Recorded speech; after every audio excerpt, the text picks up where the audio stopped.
Okay, Kevin, you had your hand up. Jerry, okay, and then Curtis. Curtis. You know, the thing is, we got to remember also, we talked about slavery in the South, but slavery is up in the North also, particularly after the 1600s until the end of, actually most to the 1700s. Now, ironically, Michigan had slavery in Detroit here in 1701. And Hamtramck, Alexander, William McComb, George McDougal, Lewis Cass, you know, we have a lot of slave drivers that was here in Michigan. And also we had some other places in the north too. You know, back in, and there were slave rebellions here. Basically in the north, they were concerned mostly with fur trapping, unlike the south, we had cotton and tobacco fields. Also, I want to make mention, when you talked about Lincoln, you know, the governor that we had here during the time of the Civil War, Austin Blair, he spoke up for black people in slavery. He told Lincoln that, you know, we should be more concerned with abolishing slavery instead of bringing the Union together. And he had a contingent of Native Americans, blacks, and Hispanics in the Civil War in Michigan during that time. And I wanted to make a point of what he was talking about, because I got to do more research actually. But I noticed that the African people did come here, you know, before the Spanish got to colonize the country, and the Italians and the French, etc. You know, as far as being the original people of that region, which is what I say. You know. Okay, Jerry. First of all, I think I share with everybody that we really want to thank especially Fred for coming here and kind of sharing an insider view of this crisis. And we really appreciate it.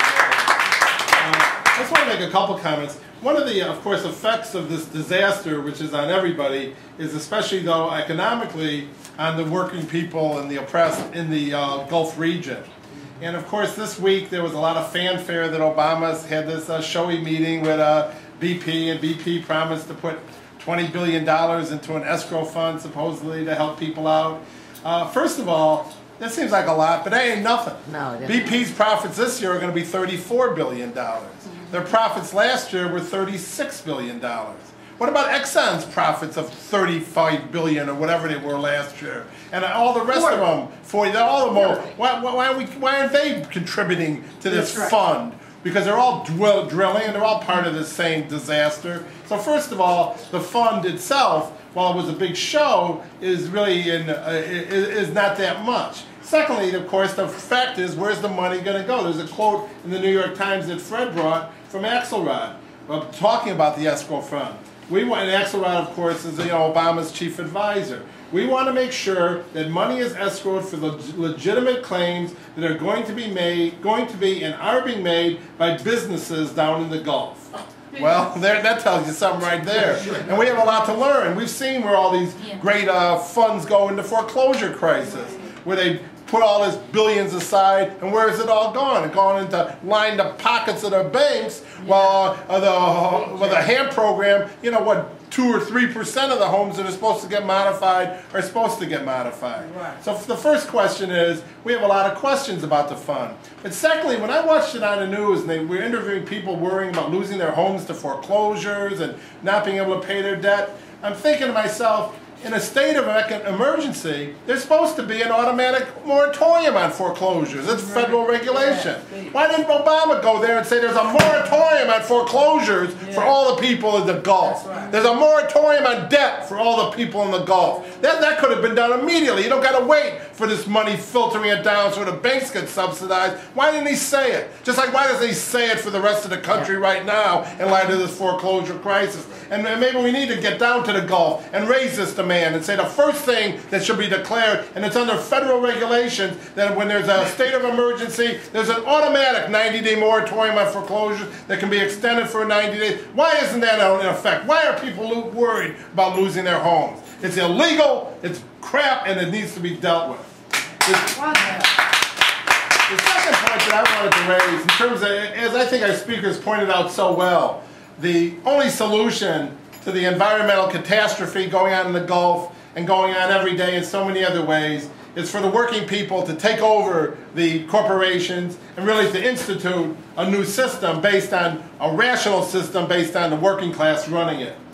In the late 1970s, when there was a big oil shortage and there was a lot of talk about the oil shortage, we raised the demand at that time for the people should take over the oil companies. Yeah, really. That oil is a resource. It's like water. It's in the ground. It's a natural resource. What gives the right to any corporation to control this resource? And we raised it not just in a rhetorical way, but we raised there should be a referendum. It should be put to a vote whether the people should run the oil companies or the corporations. And in fact, we began the campaign in Detroit, where there were tremendous layoffs as a result of the oil crisis that had been created, and we actually petitioned, and we got 11,000 signatures to put the question of the people taking over the oil companies on the ballot in Detroit.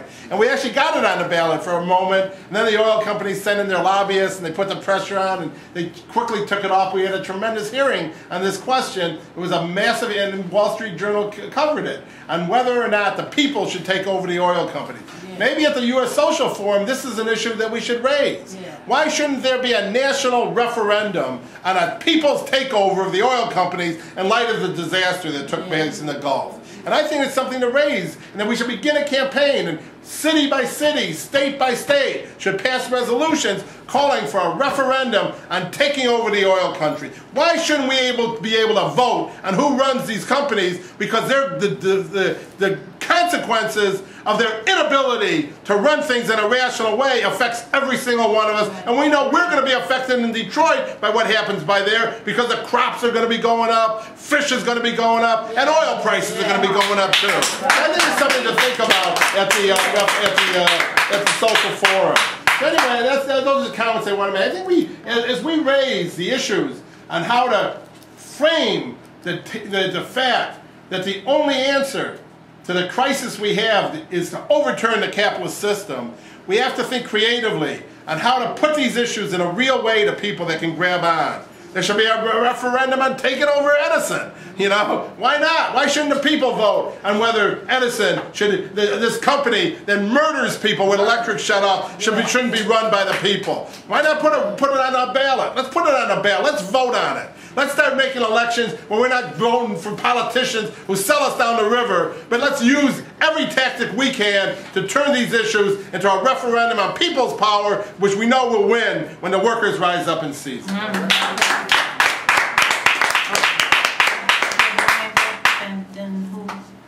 I just want to say that the whole forum was very informative, and just the fact that the first speaker about the environmentalists, he did a good job of just informing us about the environmental issue.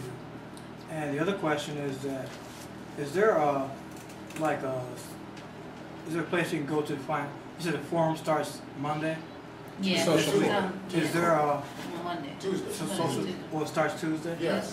Is there a list of the schedule of who speaks when? And It's online. It's over 100-some pages. Okay. Just get on your computer. United States Social Forum, they have a website. USSF. Yeah. But take that too.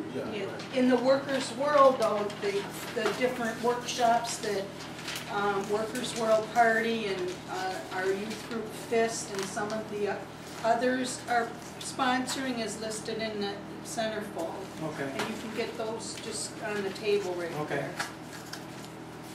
Okay. I think it's $10 for low income to register.